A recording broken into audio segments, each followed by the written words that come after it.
Welcome back to the great upstairs. I am so late posting, but I actually finished all of my catch-up for Inktober 2010 before December, the last day of December, which is a big plus for me. But I ended the last video on number 12. This would be number 13. And again, I'm just using gel pens to hash out some tree images or things that remind me of trees. This one here, we did some golds and some silvers, little short marks, leaving little blank spots in here so the black paper shows through, gives it more grooves and stuff. This one was really fun. Found an image on Google search for some bark. Had a nice little knot and gave that one a whirl. Then this mess turned into this mess. But I'm glad I did this because these I will probably come back to for future Christmas card making and whatnot. And then also at the same time I made this mess. This one actually did make it on a Christmas card. I chopped it down to 3 triangles, the little stem, and then did 3 trees. It was really cute, but I forgot to take a picture. This guy, I don't know. I thought it was interesting. This might be visited upon again for future Christmas cards. Kind of like this little one here, where the little swirlies, almost like a little Charlie Brown tree. That one's kind of creepy. That one's a little more fun. So is this one here. I like these two. And then we moved, and I lost count. I did more than what I was supposed to, but it was still fun. This one, I really liked how this one turned out. I'm getting a little bit better on the foreground, which I'm still not very good at, but I popped in a couple of little trees, tried to give it a little hill going there, but I did some of the background trees, and I just thought they turned out really nice and very cold looking. This here, I really like how this one turned out. But that was muster 16-ish. This here, okay, this was a rubber stamp. Not a rubber stamp. Oh my gosh, I just lost my train of thought. A stencil. There we go. And I used some of this stuff right here. This is wonderful. You put this screen print style stencil down, and then you just put that on with a little scraper spatula right over the stencil. This, very nice. Got it on clearance at Michael's. Yeah, that one's kind of a cheat, but I really liked it. The only thing is I'm hoping it didn't ruin the screen because this stuff dried super fast and I didn't get it to the sink in time. But then we come to this. While I was at Michael's buying that Luscious paint, I got some new gel pens. Jelly Roll 08. And this one's, I can't remember. I think there are 4. Yeah, I wrote it down. 0.4 millimeter line. And this one, I did like little buds with some little snow, like spring meets the end of winter. This pen, okay, at some point I'll tell you that's the end of the pen. One pen lasted quite a long time. I was really impressed, especially after using my Mesa markers, gel pens that are not fabulous. oak leaf. The consistency of the pen is just phenomenal. It just glides across the paper. And so you can make the craziest marks.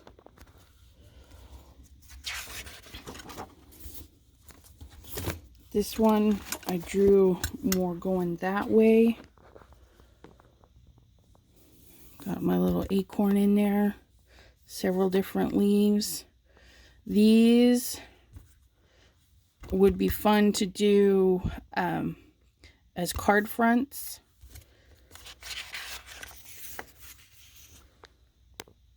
Which actually, you know what? That would be really cool to do on a card via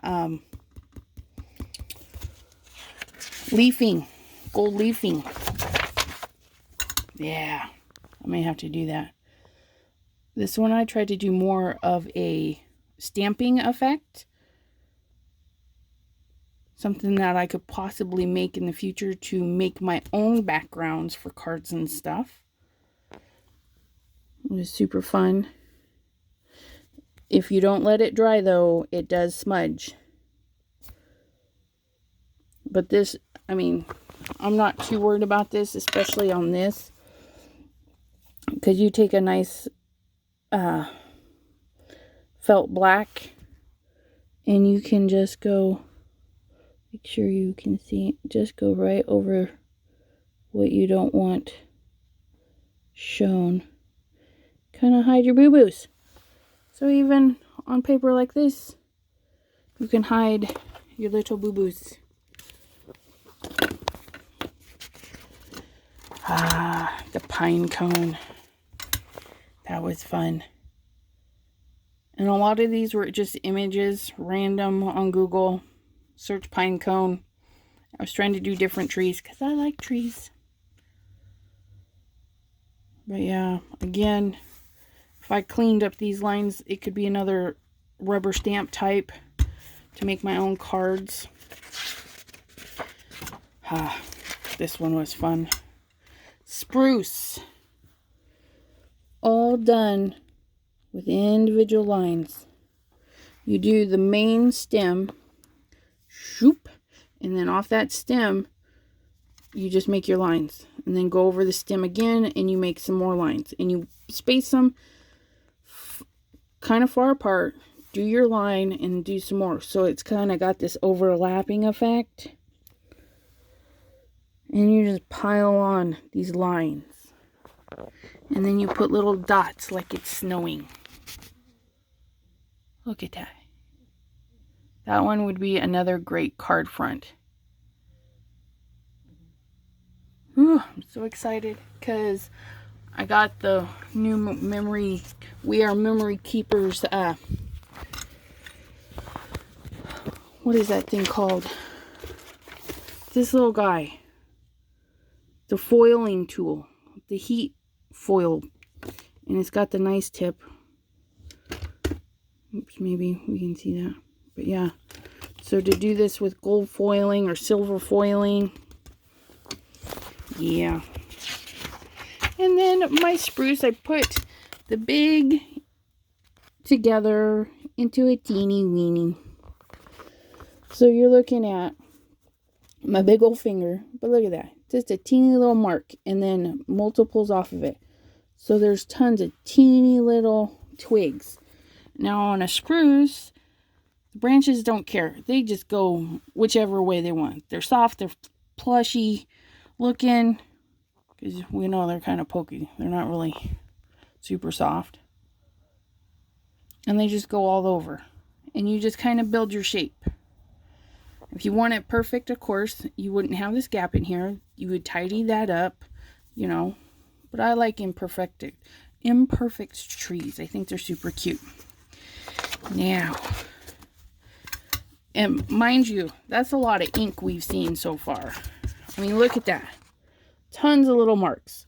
And then I come into this one, and that pen is still going. Now, this is a fir. A fir tree is very similar to a spruce. It's a single mark with lines going up. Everything on a fir tree goes up. They don't shoot any which old directions. Firs like to go straight up. So you get your shape, and you can kind of see, I left a pencil mark. I just made a big old teardrop shape, raindrop, and then filled her in. And I just bounced around. You don't start at you can start at the top, kind of know that's where it's going to go, but you do not want to put marks here, all the way down the center, because then you'd have this crazy straight line that would throw your piece off. So I think I did start at the very top and then kind of bounced around all over the place. And you just fill it in however you like. Again, if you want it perfectly symmetrical, you just put in a couple more right there.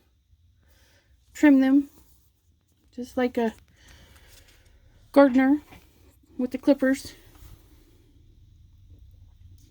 And I put it on a base of little ivy-ish things.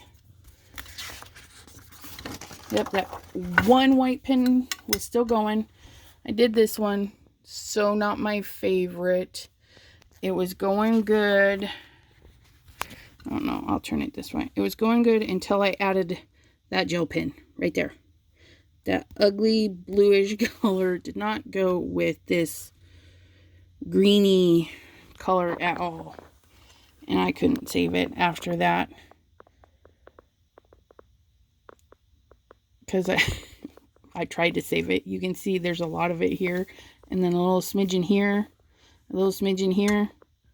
Yeah, the pin ran out. So that's that. I like the design and the shape of it, though. That turned out okay. Ah, the willow tree. Everybody loves the willow tree.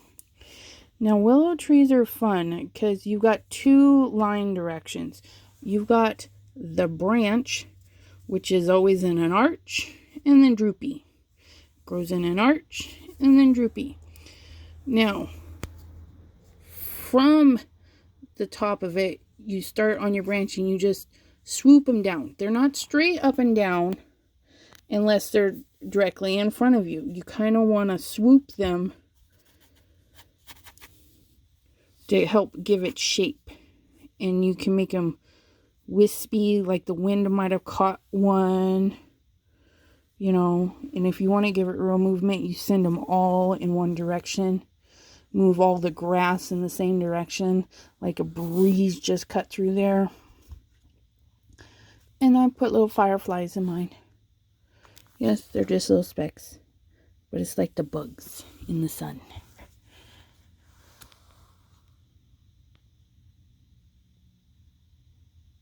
Yeah, gotta like a willow tree. This one was interesting. I googled aspen or birch. I googled one of them first, and this is kind of what came up. Now, I went through back and forth a little bit and then really started to work on this one here, and this is where that pin, the first pin, ran out, and I had to bust out a second pin to finish off this one. So that white pin went through a lot of ink. But yeah, so I was doing this one. I'm like, oh, the birch is so pretty. Da, da, da, da, da.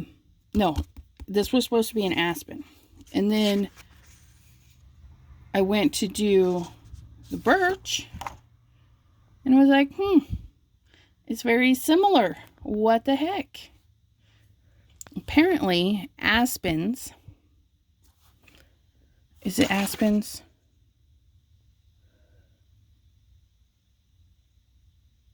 Yes. Aspens, they're not even sure if it should belong in the tree family because their root system is connected throughout like its own little ecosystem. This aspen is connected to that aspen, which is connected to that aspen via its root system. It's very interesting. But the aspen has the little eye holes, the little black eye holes all over.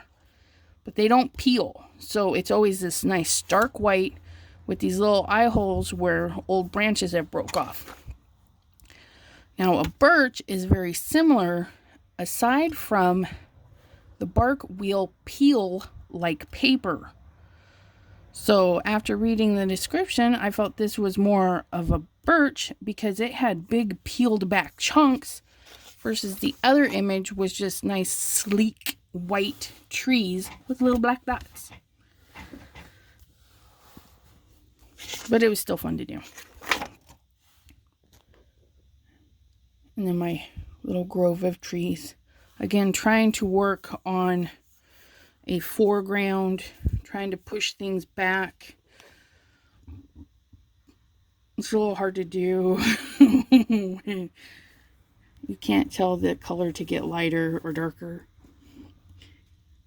It's weird. Gel pens, it's really weird working with a gel pen. But all of these are just little squiggles. Little swirly squiggles. And a couple of different colors of the green. No, I take that back. This is the green that was giving me fits.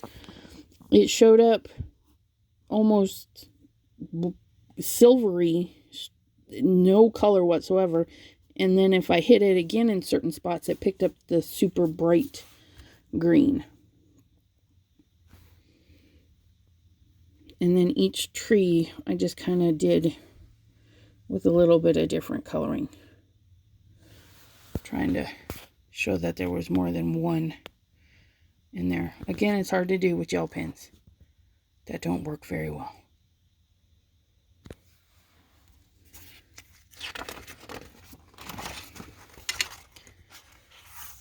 My palm tree. That was fun. Super long stroke and the little, depending on which way the wind's blowing, you just take your little tiny strokes and shoot them off in the direction they need to go. Give the little palm tree some rounded lines. They're not straight because we want it to look tubular. A rounded trunk. And my sand. I got all sorts of colors going on in there trying to make sand. Yeah. This was fun. The picture said it was a ginseng grafted ficus. I'm assuming this is the ginseng and that's the ficus. It looked like carrots with a different top. And I just drew it kind of stencil-like. Something different to do. And then this little birdie. That little birdie was a stencil. I just stenciled it on, then drew a little tree. I had to practice first. It looked like that, and it was not pretty. So yeah, just my little birdie. And that would be the end of Inktober 2010 catch-up. Next will be the Inktober 2011 catch-up, but I still don't know what to do, and it's already the 7th. But I'll have something in a couple of days. You'll see. Alrighty. Have a great day. Until next time. Bye-bye.